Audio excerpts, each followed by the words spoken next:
عمران خان کا رویہ اور طرز عمل ناقابل فہم۔ کیا عمران خان نے پاکستان کو یرغمال بنا لیا ہے؟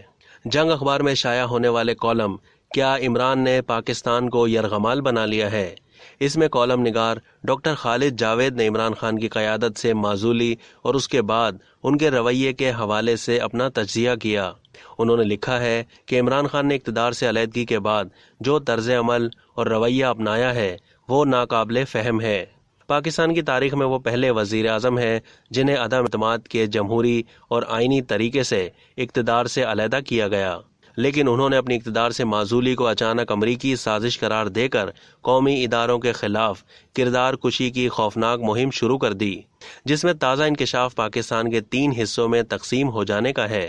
بقول ان کی اقتدار سے بے دخلی کی وجہ سے نہ صرف پاکستان 3 حصوں میں تقسیم ہو سکتا ہے بلکہ ملک کا ایٹمی پروگرام بھی خطرے میں پڑ گیا ہے، جس کو شروع کرنے یا پایا تکمیل تک پہنچانے میں عمران خان کا کوئی کردار نہیں۔ عمران خان اس سے پہلے اپنی ذاتی زندگی میں بھی بعض حوالوں سے خاصے متنازع رہے ہیں، اور پھر ایسا ہی ہوا۔ اقتدار میں چور دروازوں سے داخل ہونے کے بعد عمران خان نے جس نااہلی، ضد اور دوسروں کو کمتر سمجھنے کی روایت کا مظاہرہ کیا، اس سے نہ صرف پاکستان کو معاشی، سیاسی اور خارجہ محاذ پر تباہ و برباد کر دیا بلکہ کرپشن اور بدعنوانیوں کی نئی داستانوں کو جنم دیا۔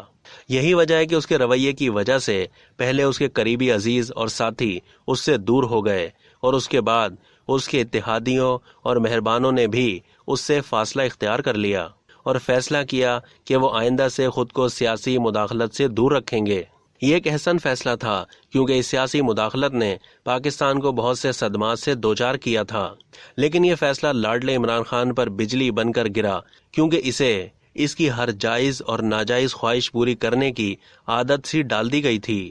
عجیب بات تو یہ ہے کہ کرکٹ میں نیوٹرل امپائر لانے کا دعوے دار اسٹیبلشمنٹ کے نیوٹرل ہونے پر خوش ہونے کے بجائے بضد ہے کہ اسٹیبلشمنٹ پہلے کی طرح اس کی تباہ کن پالیسیوں کی حمایت کیوں نہیں کر رہی، جو کہتا تھا کہ اسے اقتدار کا لالچ نہیں، لیکن اقتدار کے لیے وہ ہر آئین شکنی اور ریاست دشمنی پر اترا ہوا ہے، اور کے پی کی حکومت کے وسائل کے ذریعے دارالحکومت پر دوبارہ چڑھائی کرنے کا منصوبہ بنا رہا ہے۔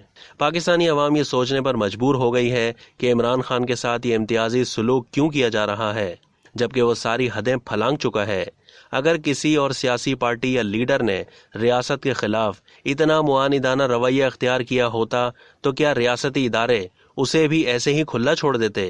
آج ملک مہنگائی اور معاشی تباہی کے جس موڑ پر ہے وہ راتوں رات نہیں آئی بلکہ اس کے ذمہ دار نااہل عمران خان اور اس کے سرپرست ہیں، لیکن عمران خان اس کا ذمہ دار دوسروں کو ٹھہرا کر ملک کے حصے بکھرے کرنا چاہتا ہے۔ وہ ایک لاڈلے اور ضدی بچے کی طرح ہر چیز تباہ کرنا چاہتا ہے کہ اگر وہ نہیں تو کچھ بھی نہیں۔ کیا عمران خان نے پاکستان کو یرغمال بنا لیا ہے؟ اب تک کے لیے اتنا ہی۔ مزید معلومات کے لیے ڈیلی جنگ کے یوٹیوب چینل کو سبسکرائب کرنا نہ بھولیے اور فیس بک کے پیج کو بھی لائک کرنا نہ بھولیے۔